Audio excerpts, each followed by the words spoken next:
Hello and welcome to our programme here today entitled Observationn Saloon, Stewards, Training.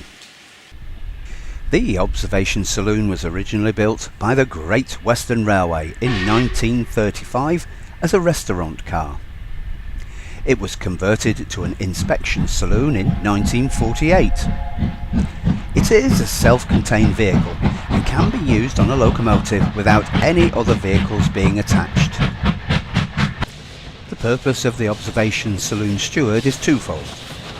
The steward is there to maintain the safety of the coach, but also provide a service to the passengers that have hired that coach.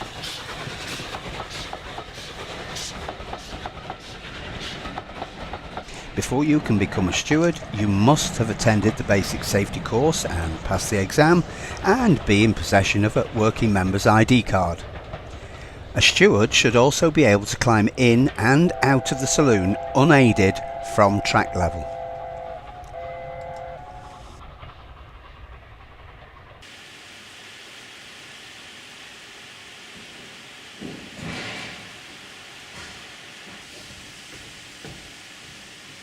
The main doors to the saloon are a standard Great Western design, but be aware they have no second catch, unlike the rest of the coaches that we operate.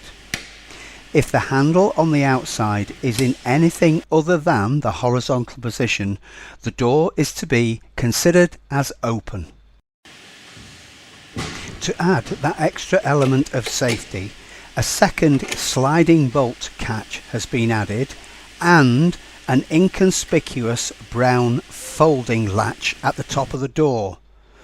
Both of these must be engaged, i.e. in the locked position, while the train is moving.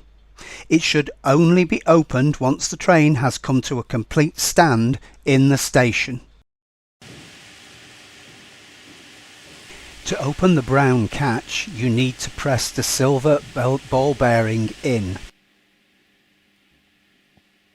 A similar brass sliding bolt and a brown latch can be seen on the inside of the guards.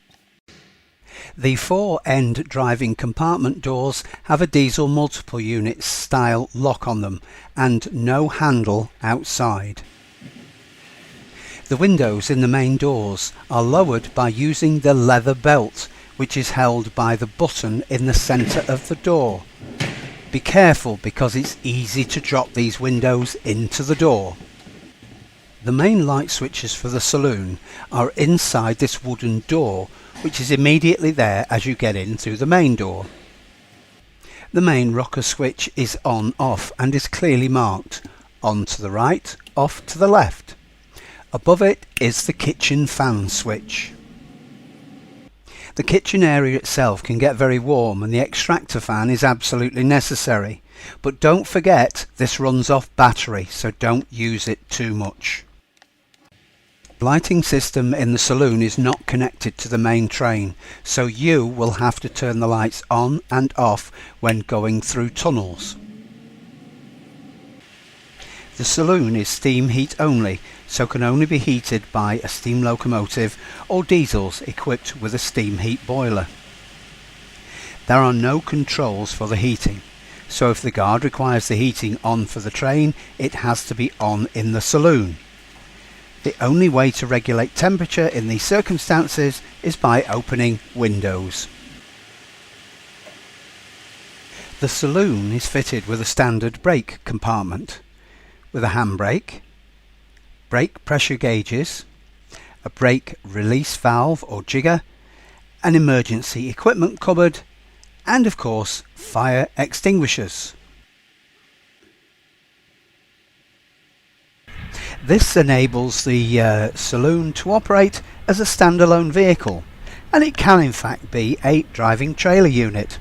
However, in the normal case of use with a rake of coaches, all the equipment here would not be touched by a steward. The only exception to this would be the brake jigger in an emergency. More on this later. Ways to stop the train in an emergency. This is the jigger, and if you lift this handle it will apply the brakes and stop the train. You can also pull the communication cord. When both are pulled, this butterfly valve will go to an inclined position. Note that the brake levers in the driving end have been disconnected. These do not work. Our Great Western Saloon has a first-class toilet. The steward should make sure it's well equipped with toilet rolls, soap and towels. Let's take a look at our small kitchen area in the saloon. First thing to notice is the fire blanket on the wall, adjacent to this really large gas oven and cooker. The gas used in our kitchen is supplied from bottles slung under chassis. The wash water boiler is situated immediately adjacent to the oven. This also is gas fired and has a specific method of operation, which is written by the traction and rolling stock manager. Here is the gas gauge where you can see if you have gas. The arrow in the green means you've got gas. The switches on the front of the boiler are self-explanatory. In order to allow gas to enter the boiler, the yellow lever has to be in the direction of the pipe, and the round valve in the centre below the boiler has a switch which is flicked on the back of it. So turn your gas tap on, Yeah. so it's in line with the pipe. Yeah. Put your finger on the gas valve and then put a match in through the hole. Look, you can look down for it through the holes there for it lighting. Once it's lit and the main burners are going, take your finger off and it'll stay lit. Brilliant. You load this tank up with the tap that lies on the top of it. But please note that the tap water in the saloon is not possible, it's not drinkable, but once boiled it should be good. With the boiler on all day, the kitchen gets very warm very quickly. There is an extractor fan in the roof of the kitchen that is switched on using the switch clearly marked in the lighting cupboard. Remember, this is powered by the batteries, so should not be left on all day. The gas level is checked by the carriage and wagon team, but it should be checked by you at the start of the day. If it is running low by the end of the day, it should be recorded in the fault book found in the guards compartment. Water again is normally filled by the carriage and wagon team. If the saloon should run low during the day, it can be refilled by putting a hose on this tube at the front end of the carriage. Ask the guard. While the saloon is in use with a private party, the contract includes a provision for hot drinks. Some contracts involve an outside caterer providing food. The stewards should facilitate in this being served to the party on board, so if not required straight away, it being safely stored in the kitchen and presented when required. Hot food will need to be served straight away. The outside caterer normally requires the food trays back, so clean them as much as possible and leave them in the kitchen at the end of the day. If no food is provided, then they haven't brought their own. A supply of stock can be obtained from the buffet on platform 3-4 and offered for sale during the hiring of the saloon. This can include beers, wines, etc. Ensure an exact list of the items taken is kept and obtain a cash box and float from the buffet manager. Part of the role includes keeping the saloon tidy. This includes the kitchen, and this is best done as you go along, washing cups, plates, etc. as you go. Means there is not a mountain to do at the end of the day and also looks more professional. The first thing to do when you arrive at the saloon is to unlock the door. This requires a special T key. When you get here, check the gas level using the gauge in the kitchen. Ensure it's in the green.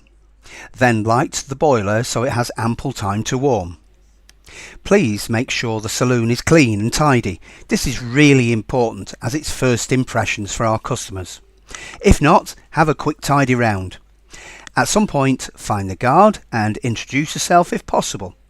Exchange mobile phone numbers is a good idea. It makes contacting much easier if something goes wrong. At the end of the hiring of the saloon, the boilers should be turned off and the drinks boiler emptied. The saloon should be tidied of any rubbish and this removed and the lights turned off also. Don't use the sliding locks on either door at the end of the day, just use the external T-key locks. Also, in the winter, the water tank needs to be drained. There is a valve in the kitchen. Use this on departure from the penultimate station. It's operated with your T key. Let's take a quick look at some out-of-course situations. We'll cover a door open on a moving train, fire and accidents, and how to evacuate this carriage if necessary. You find an open door on a moving train. First thing, stop the train. Use the jigger or pull the chain. Keep people away from the open door and have a look back. Has anyone fallen out? Ask if anyone is missing. Contact the guard, explain what has happened and say whether anyone has fallen out. The guard will then lock the door out of use and the saloon will have to be taken out of use at the next appropriate place. If you have a fire in the saloon, you know where the fire extinguishers are and the blanket. Learn how to use them. Watch the ELR firefighting video. If you have to stop the train, please do not stop it on a viaduct, in a tunnel, or in a station with a canopy. Think if you have to stop the train. If you can, please attend the East Lancashire Railway first aid courses. Find out where the first aid kit is in the guard's van. Don't forget, wherever you are on the train, you are not alone. Ask the passengers for help. Contact the guard. If you need to stop the train, then dial 999. The safest place for passengers is on the train. Do not evacuate the carriage unless it is absolutely necessary. If you have to, use the steep ladders on the side of the carriage and get people down onto a flat lying piece of ground. Move people away from the train. Thank you for watching our instructional video about stewards training. If you have any queries, contact a senior steward or the guards manager. Thank you.